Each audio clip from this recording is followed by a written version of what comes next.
War of the Worlds by H.G Wells.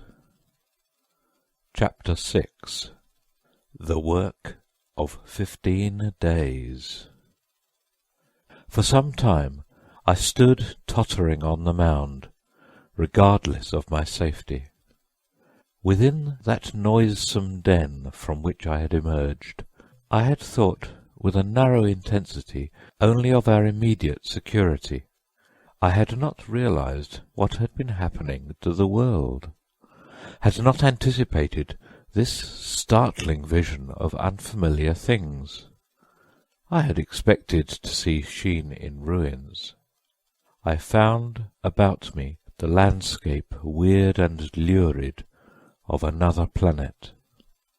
For that moment I touched an emotion beyond the common range of men, yet one that the poor brutes we dominate know only too well. I felt as a rabbit might feel, returning to his burrow and suddenly confronted by the work of a dozen busy navvies digging the foundations of a house. I felt the first inkling of a thing that presently grew quite clear in my mind, that oppressed me for many days, a sense of dethronement, a persuasion that I was no longer a master, but an animal among the animals, under the Martian heel. With us it would be as with them, to lurk and watch, to run and hide. The fear and empire of man had passed away. But so soon as this strangeness had been realized, it passed, and my dominant motive became the hunger of my long and dismal fast. In the direction away from the pit, I saw, beyond a red-covered wall, a patch of garden ground unburied. This gave me a hint, and I went knee-deep, and sometimes neck-deep, in the red weed. The density of the weed gave me a reassuring sense of hiding. The wall was some 6 feet high, and when I attempted to clamber it, I found I could not lift my feet to the crest. So I went along by the side of it, and came to a corner and a rockwork that enabled me to get to the top and tumble into the garden I coveted. Here I found some young onions, a couple of gladiolus bulbs, and a quantity of immature carrots, all of which I secured, and, scrambling over a ruined wall, went on my way through scarlet and crimson trees towards Kew. It was like walking through an avenue of gigantic blood drops, possessed with two ideas: to get more food, and to limp, as soon and as far as my strength permitted, out of this accursed, unearthly region of the pit. Some way farther, in a grassy place, was a group of mushrooms, which also I devoured, and then I came upon a brown sheet of flowing shallow water where meadows used to be. These fragments of nourishment served only to whet my hunger. At first I was surprised at this flood in a hot, dry summer, but afterwards I discovered that it was caused by the tropical exuberance of the red weed. Directly this extraordinary growth encountered water, it straightway became gigantic and of unparalleled fecundity. Its seeds were simply poured down into the water of the Wey and Thames, and its swiftly growing and titanic water fronds speedily choked both those rivers.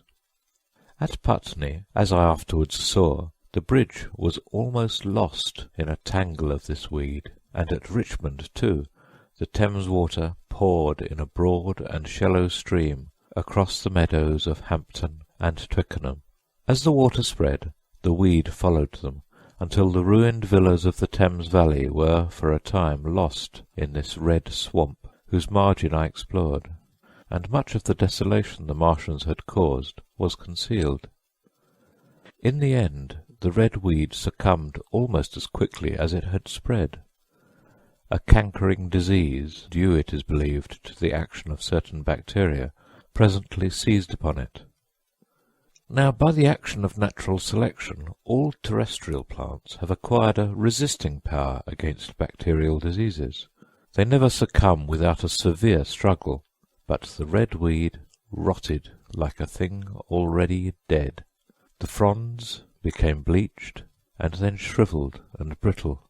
They broke off at the least touch, and the waters that had stimulated their early growth carried their last vestiges out to sea. My first act on coming to this water was, of course, to slake my thirst. I drank a great deal of it, and, moved by an impulse, gnawed some fronds of red weed, but they were watery and had a sickly, metallic taste. I found the water was sufficiently shallow for me to wade securely, although the red weed impeded my feet a little, but the flood evidently got deeper towards the river, and I turned back to Mortlake. I managed to make out the road by means of occasional ruins of its villas and fences and lamps, and so presently I got out of this spate and made my way to the hill going up towards Roehampton, and came out on Putney Common. Here the scene changed from the strange and unfamiliar to the wreckage of the familiar. Patches of ground exhibited the devastation of a cyclone, and in a few score yards I would come upon perfectly undisturbed spaces, houses with their blinds trimly drawn and doors closed, as if they had been left for a day by the owners, or as if their inhabitants slept within. The red weed was less abundant. The tall trees along the lane were free from the red creeper. I hunted for food among the trees, finding nothing, and I also raided a couple of silent houses, but they had already been broken into and ransacked. I rested for the remainder of the daylight in a shrubbery, being, in my enfeebled condition, too fatigued to push on. All this time I saw no human beings and no signs of the Martians. I encountered a couple of hungry-looking dogs, but both hurried circuitously away from the advances I made them. Near Roehampton I had seen 2 human skeletons, not bodies but skeletons, picked clean, and in the wood by me I found the crushed and scattered bones of several cats and rabbits, and the skull of a sheep. But though I gnawed parts of these in my mouth, there was nothing to be got from them. After sunset I struggled on along the road toward Putney, where I think the heat-ray must have been used for some reason. And in the garden beyond Roehampton I got a quantity of immature potatoes, sufficient to stay my hunger. From this garden one looked down upon Putney and the river. The aspect of the place in the dusk was singularly desolate.